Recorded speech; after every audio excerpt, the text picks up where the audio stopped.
नमस्कार, मैं राजूराम, सहायक आचार्य वनस्पति विज्ञान माणिक्यलाल वर्मा, राजकीय महाविद्यालय भीलवाड़ा। आज इस वीडियो में बीएससी पार्ट सेकंड बॉटनी के तीसरे प्रश्न पत्र, जिसका नाम है structure, development and reproduction in flowering plants, पुष्पीय पादपों की संरचना, परिवर्धन एवं जनन के बारे में अध्ययन करेंगे। प्यारे विद्यार्थियों, आपको पता ही है कि यहाँ पर ये वर्ड आया है फ्लावरिंग प्लांट्स, इसको पुष्पीय पादप कह रहे हैं। तो पुष्पीय पादप में कौन से पादप समूह आएंगे?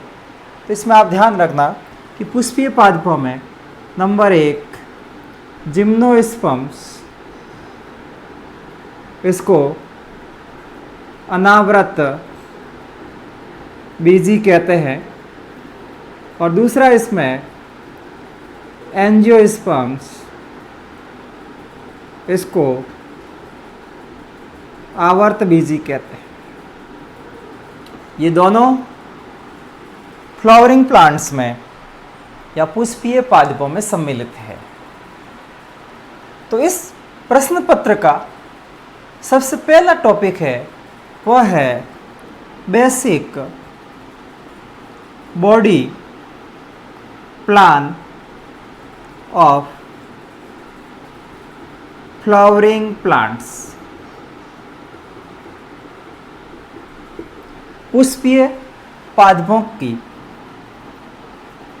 आधारभूत शारीरिक संगठन, आधारभूत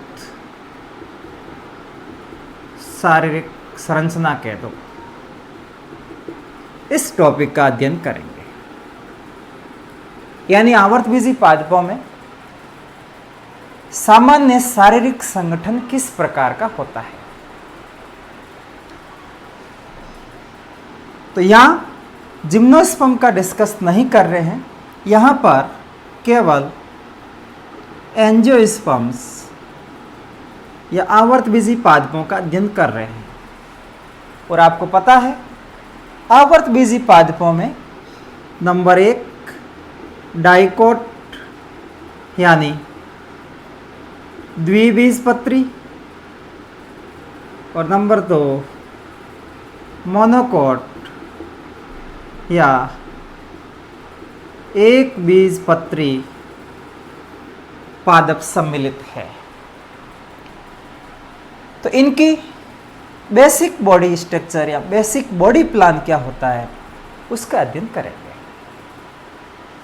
तो आवर्तबीजी पादप है, तो आपको पता है कि इसका डेवलपमेंट सीड या बीज से होता है। बीज का जब जर्मिनेशन यानी अंकुरण होता है, तब सीडलिंग्स या नवपादप, या इसको नवोद्भिद कहते हैं, उनका निर्माण होगा, जिसमें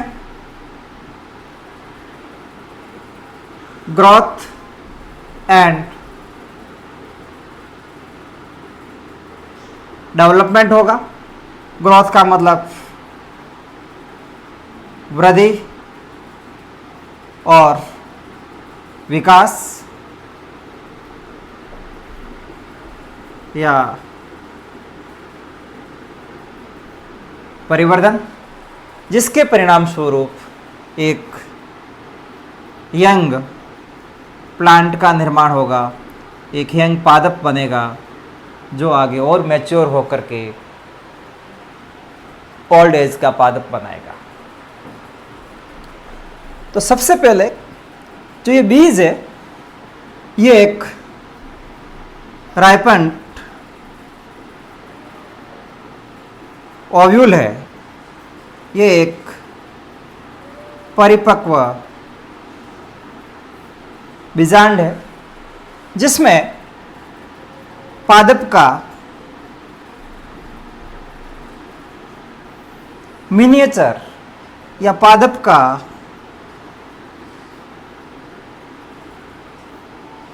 लघु रूप सम्मिलित है। यानी पादप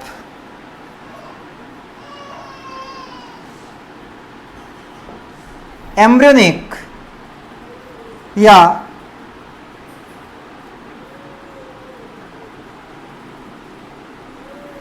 भ्रूणीय अवस्था में है। इस समय इस सीड में दो भाग होते हैं, जैसे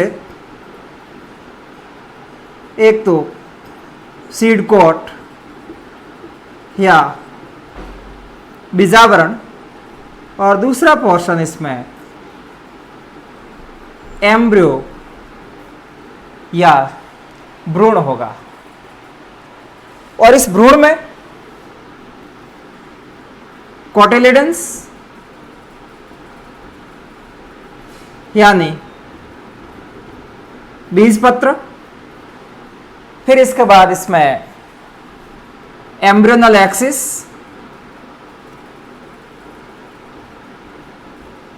यानी भ्रूणीय अक्ष, और देखोगे इसमें सीड के अंदर तो एंडोस्पर्म या भ्रूणपोष उपस्थित हो सकता है, भ्रूणपोष अनुपस्थित हो सकता है। तो इस भ्रूणीय अक्ष पर, जैसे ये भ्रूणीय अक्ष है, इस पर द्विबीजपत्री है, तो लेटरल कंडीशन में पार्श्वीय स्थिति में ये दो बीजपत्र है, ये बीजपत्र है। तो भ्रूणीय अक्ष पर जहां बीजपत्र जुड़े हुए हैं, इनके संधि स्थल से भ्रूणीय अक्ष का जो ऊपरी भाग है, इस ऊपरी भाग को एपिकोटेल या बीजपत्रों परिक कहते हैं, और संधि स्थल से जो नीचे वाला भाग है भ्रूणीय अक्ष का, इसको हाइपोकोटेल या बीजपत्राधार कहते हैं। बीजपत्रों के संधि स्थल का ऊपरी भाग बीजपत्रों परिक, बीजपत्रों के संधि स्थल का नीचे वाला भाग बीजपत्राधार। एपिकोटिल यहां पर प्लूम्यूल में समाप्त होता है। प्लूम्यूल को कहते हैं प्रांकुर, और हाइपोकोटिल है, यह हाइपोकोटिल रेडिकल या मूलांकुर में समाप्त होता है। जब सीड का जर्मिनेशन होता है, जब बीज का अंकुरण होता है, उस समय प्रांकुर से पर्रोह एवं मूलांकुर से मूल का निर्माण होता है। यानी पहला पार्ट इसमें प्लूम्यूल प्रांकुर कह रहे हैं, इससे बनेगा सूट पोर्शन, पर्रोह कहते हैं, और रेडिकल या मूलांकुर है, इससे रूट सिस्टम या मूल तंत्र का निर्माण होगा। ये हो गया पर्रोह तंत्र। तो आवर्तबीजी पादपों का जो बेसिक बॉडी प्लान में आधारभूत जो संरचना है, उन संरचना का अध्ययन इन बिंदुओं में किया जाता है, शूट सिस्टम और रूट सिस्टम। अब यहां पर ये वर्ड आ रहा है शूट या पर्रोह आ रहा है, तो पर्रोह का मतलब होता है पादप का एरियल पोर्शन या पादप का वायवीय भाग, और इस वायवीय भाग में स्टेम यानी तना उसकी शाखाएं, ब्रांचेस, लीव्स, पत्तियां और अन्य अपेंडेज, उपांग सम्मिलित है, वो सब शूट के अंदर या पर्हों में आएंगे। तो आज इस वीडियो में सर्वप्रथम हम रूट सिस्टम या मूल तंत्र के बारे में पढ़ेंगे। सामान्यतः आपको पता ही है कि मूल पादप को एंकरिंग करने और जल एवं खनिज लवणों के अवशोषण का कार्य करती है। रूट सिस्टम या मूल तंत्र अभी बताया आपको। निर्माण किससे होगा? इसका निर्माण रेडिकल से होगा, इसका निर्माण मूलांकुर से होगा। तो आवर्तबीजी पादपों में मूल तंत्र को दो प्रकारों में बांटा है, या मूल के दो प्रकार है। नंबर एक, इसमें टैप रूट, इसको मुस्ला मूल कहते हैं, और दूसरा इसमें फाइब्रस रूट या इसको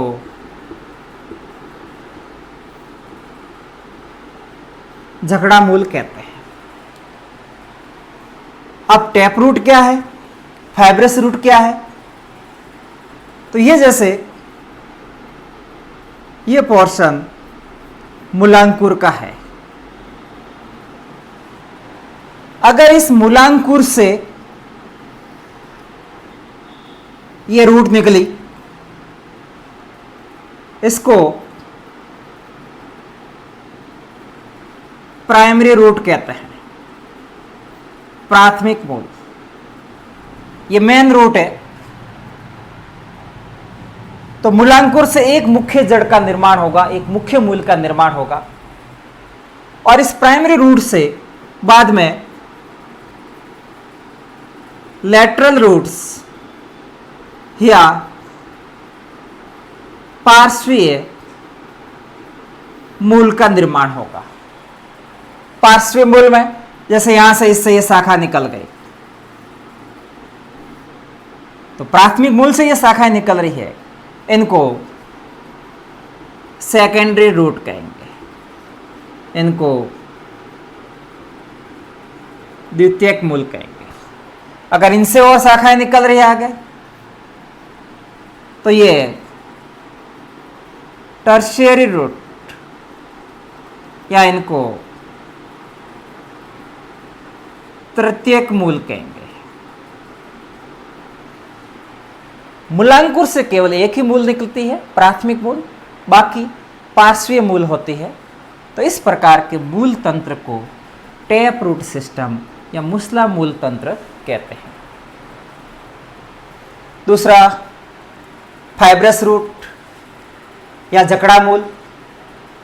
तो इसमें मूलांकुर से ये रूट निकली, ये कैसी है? प्राइमरी रूट या प्राथमिक मूल है।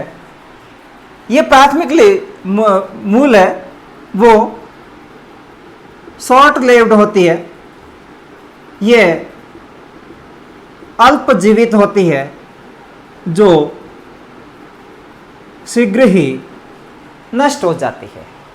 ये प्राथमिक मूल नष्ट हो गई, उस समय जो तने का आधारीय भाग है उससे बहुत सारी जड़ें निकलती है। तो इन जड़ों को झगड़ा मूल कहते हैं, फाइब्रस रूट कहते हैं। फिर आप आगे देखोगे, इसमें एक शब्द आता है एडवेंटिशियस रूट, या इनको कह रहे हैं अपस्थानिक मूल। अप का मतलब दूर, स्थान यानी स्थान का मतलब रेडिकल जहां से रूट निकल रही है, मूलांकुर, तो मूलांकुर से दूर, यानी मूलांकुर से ये जड़ें नहीं निकल रही है, मूलांकुर के अलावा पादप के अन्य भागों से मूल निकल रही है, तो ऐसी मूल अपस्थानिक मूल यहाँ एडवेंटिशियस रूट्स कहलाती है।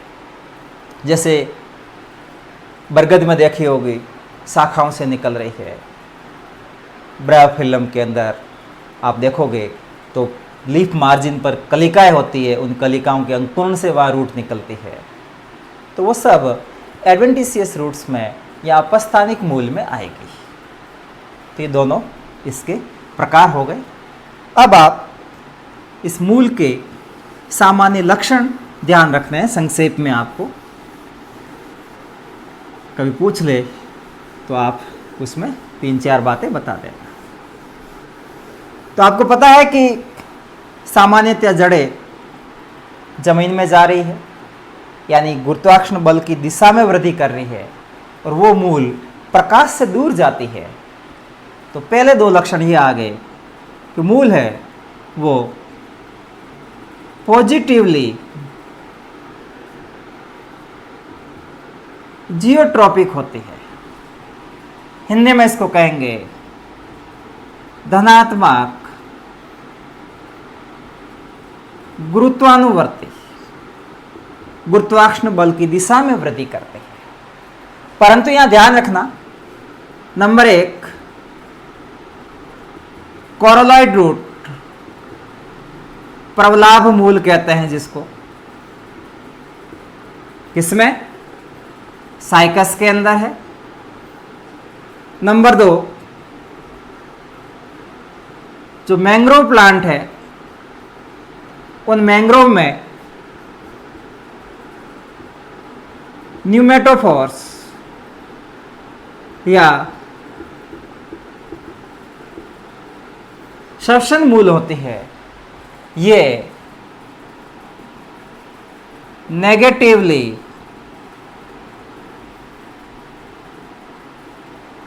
जियोट्रॉपिक होती है, ये ऋणात्मक गुरुत्वानुवर्ती है। कोरोलॉइड रूट जमीन से बाहर आ रही है, श्वसन मूल जमीन से बाहर आ रही है। ये दोनों गुरुत्वाकर्षण बल की विपरीत दिशा में ग्रो कर रही है, यानी ये नेगेटिवली जियोट्रॉपिक हो गई। नंबर 2 ये इनके अपवाद है, बाकी नॉर्मली पॉजिटिवली जियोट्रॉपिक है। दूसरा करैक्टर मूल है वो नेगेटिवली फोटोट्रॉपिक होती है, यानी ऋणात्मक प्रकाशानुवर्ती, प्रकाश से दूर जाती है, नेगेटिवली फोटोट्रॉपिक होती है। तीसरा करैक्टर रूट में सामान्यतया क्लोरोप्लास्ट्स, जिसको हरित लवक कहते हैं, ये हरित लवक अनुपस्थित होते हैं। अपवाद स्वरूप जैसे टीनोस्पोरा की रूट है, टीनोस्पोरा की मूल, इसमें हरित लवक होते हैं, इस कारण वो मूल हरी होती है। तो नॉर्मली इसमें क्लोरोप्लास्ट नहीं होते, हरित लवक नहीं है, परंतु दूसरे प्लास्टिड्स, दूसरे लवक इसमें उपस्थित होते हैं मूल में, हरित लवक उसमें से नहीं है। तीसरा, मूल पर नोड्स, इंटरनोड्स, बर्ड्स इत्यादि संरचनाएं नहीं होती है। पर्व संधियां, पर्व कलिकाएं, ये नॉर्मली मूल पर नहीं पाई जाती है। अगला, मूल के शीर्ष पर रूट कैप या मूल गोप पाया जाता है, जो रूट के वृद्धिशील भाग की मृदा कणों के घर्षण से सुरक्षा करता है, रूट कैप पाई जाती है। अगला करैक्टर रूट है, उसमें जो लेटरल रूट्स होती है जिसको पार्श्वीय मूल कहते हैं, इन पार्श्वीय मूलों की उत्पत्ति एंडोजीनस यानी अंतर्जात होती है। और अंतर्जात का मतलब इनकी उत्पत्ति पेरिसाइकल या परिरंभ से होती है। फिर अगला करैक्टर आप ध्यान रखना कि मूल पर यूनिसेलुलर यानी एक कोशिकीय मूल रोम पाए जाते हैं। मूल रोम या रूट हेयर हमेशा यूनिसेलुलर होते हैं, एक कोशिकीय होते हैं। ये मूल रोम जल एवं खनिज लवणों के अवशोषण का कार्य करते हैं। तो ये एक सामान्य लक्षण है किसके, मूल के या रूट के।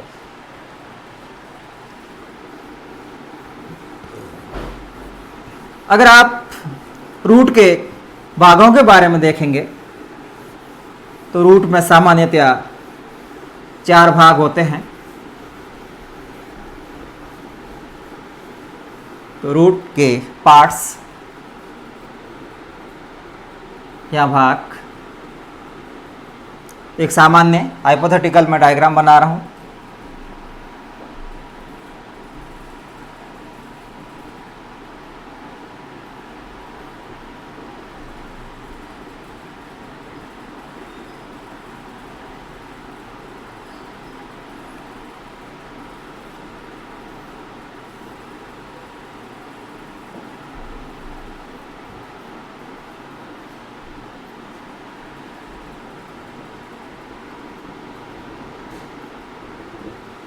चार भाग में ये पहला भाग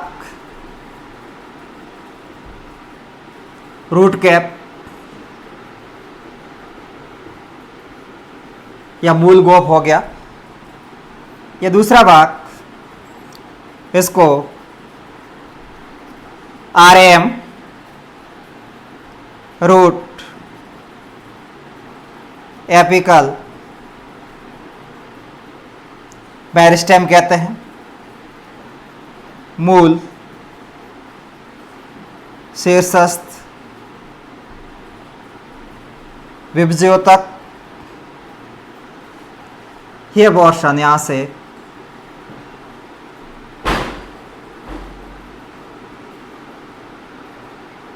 ये हो गया जोन ऑफ इलोंगेशन, इसको दीर्घीकरण क्षेत्र कहते हैं।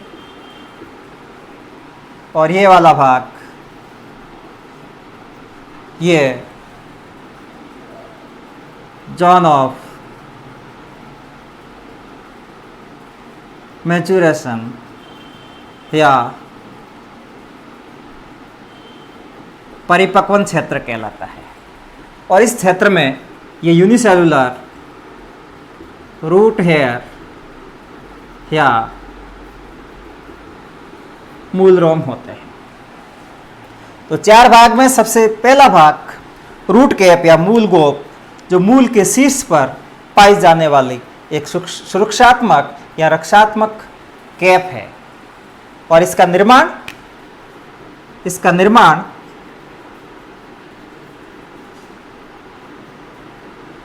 कैलिप्ट्रोजन से होता है।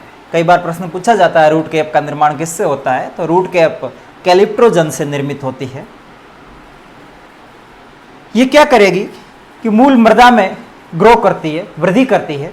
तो मृदा में मृदा कण होते हैं, सॉइल पार्टिकल्स, वो इस रूट एपिकल मेरिस्टम मूल शीर्षस्थ विभज्योतक को डैमेज न करें। अगर ये डैमेज हो गया तो मूल की ग्रो नहीं होगी, वृद्धि नहीं होगी, क्योंकि यहाँ पर विभाजन होता है। विभाजन नहीं होगा तो इलोंगेशन कोशिका नहीं होगी और उसके बाद परिपक्वन प्राप्त नहीं होगा मूल में, तो इसको सुरक्षित रखने के लिए ये मूल गोप या रूट कैप पाई जाती है। सामान्यतः एक मूल में एक रूट कैप होती है, परंतु आप उदाहरण ध्यान रखना, जैसे केवड़ा पेंडेनस जिसको कह रहे हैं, इसके अंदर मल्टीपल रूट कैप होती है, बहुत सारी रूट कैप होती है। इसी तरह से हाइड्रोफाइट्स, जलीय पादप जिनको कहते हैं, जैसे जलकुंभी, आइकॉर्निया, इसी तरह से पिस्टिया, ये जलीय पादप है। यहां पर मूल की वृद्धि जल में हो रही है, तो कठोर कैप का आवश्यकता नहीं होती है। तो यहां पर एक इनएक्टिव रूट कैप पाई जाती है, ढीले रूप से मूल शीर्ष को घेरे हुए रहती है, जिसकी आवश्यकता नहीं है। वो inactive root cap root pockets कहलाएगी। इसको मूल क्वार्टर या मूल क्वार्टरिका कहते हैं, रूट पॉकेट्स। रूट कैप के स्थान पर वहां पर रूट पॉकेट्स है। रूट कैप इनएक्टिव है क्योंकि जल में रूट कैप की आवश्यकता नहीं है। तो वो ढीले रूप से जो रक्षात्मक आवरण है, वो ढीले रूप से रक्षात्मक आवरण रूट पॉकेट्स या मूल क्वार्टरिका कहलाती है। किसमें? जलीय पादप आइकॉर्निया या पिस्टिया, इसमें ये पाई जाती है। अब ये किसको घेरे हुए रहते हैं, किसको सुरक्षित रखते हैं? रूट एपिकल मेरिस्टम, मूल का शीर्ष भाग जहां पर कंटिन्यूस विभाजन की क्षमता है, कोशिकाएं बार बार निरंतर रूप से विभाजित होती रहती है। तो वो मेटाबॉलिकली एक्टिव सेल वाला भाग जहां कोशिकाएं निरंतर विभाजित हो रही है, जिनकी कोशिकाएं पतली भित्ति युक्त होती है, कोशिकाओं के मध्य अंतर कोशिकीय अवकाश नहीं पाया जाता है, वो क्षेत्र रूट एपिकल मेरिस्टम का है, मूल शीर्षस्थ विभजोतक का है। इसके पीछे वाला भाग दीर्घीकरण क्षेत्र, जहां पर कोशिकाओं की लंबाई में वृद्धि होती है और कोशिकाओं की लंबाई बढ़ेगी तो मूल की लंबाई में वृद्धि होगी। ये भाग कुछ सेंटीमीटर लंबा होता है।